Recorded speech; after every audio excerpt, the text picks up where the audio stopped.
మనం వాస్తవంలో ఉందాం, కలల్ని కందాం, కానీ కలలే జీవితం అవ్వద్దు. అట్లాగే ఆశల్ని అమ్ముకోవద్దు, ఆశల్ని సృష్టించద్దు, పుట్టించద్దు. వాస్తవంలో ఉంటే నా స్థాయి ఇవాళ 10 రూపాయలు ఉంది, రేపు 15, ఎల్లుండి 20, ఆ తర్వాత 30 అంటే పర్లేదు.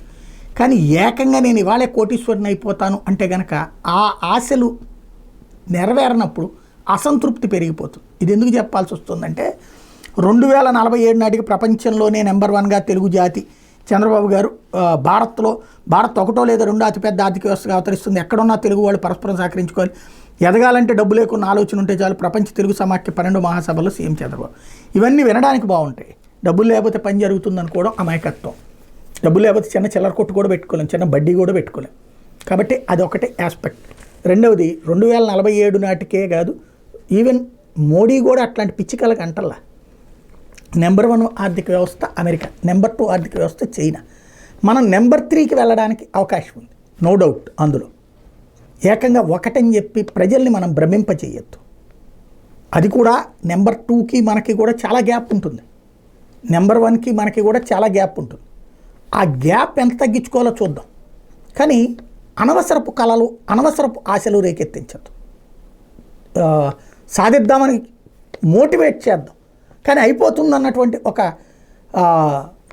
తప్పుగా ఆలోచన చేస్తే అది ఒక లేనిపోనిది అవుతుంది. ఇంకొకటి వచ్చేటప్పటికి ఇది ప్రపంచంలో నెంబర్ 1గా తెలుగు జాతి. ఇది అక్కడికి వెళ్ళిన వాళ్ళు తెలుగు గురించినే ఆలోచించడం మానేశారు. మన దేశం నుంచి వెళ్ళినటువంటి వాళ్ళు అక్కడ తెలుగుని కూడా నేర్పడం గొప్ప విశేషం కింద ఉన్నటువంటిది. ఇండియా నుంచి వెళ్ళినటువంటి వాడు విదేశాల్లోకి వెళ్ళిన తర్వాత అసలు ఇండియన్ అని చెప్పుకోవడానికి సిగ్గుపడిపోతున్నటువంటి రోజులు ఇవాళ టోళ్ళు ఉంటున్నారు, బాగానే ఉంది. కానీ పాత తరంలో వెళ్ళి అమెరికాలో సెటిల్ అయిన వాళ్ళ పిల్లలకి ఎంతమందికి తెలుగు వచ్చో చూడండి, ఎంతమంది తెలుగులో మాట్లాడతారో చూడండి. కాబట్టి అలాంటి ఎక్స్పెక్టేషన్స్ వద్దు.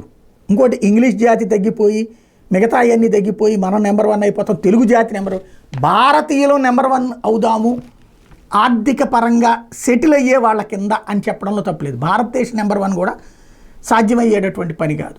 కాబట్టి మనం వాస్తవంలో ఉందాం. అవాస్తవాలు లేకపోతే కనుక ఊహాజనిత ప్రపంచంలో విహరింపజేస్తే ఆ తర్వాత అది కాలేదు అయితే కనుక నా పేరు అవ్వకపోతే కనుక మధ్యలో వచ్చిన ప్రభుత్వాలని ఫెయిల్యూర్ లాంటివి చెప్పుకోవడానికి పనికొస్తాయి.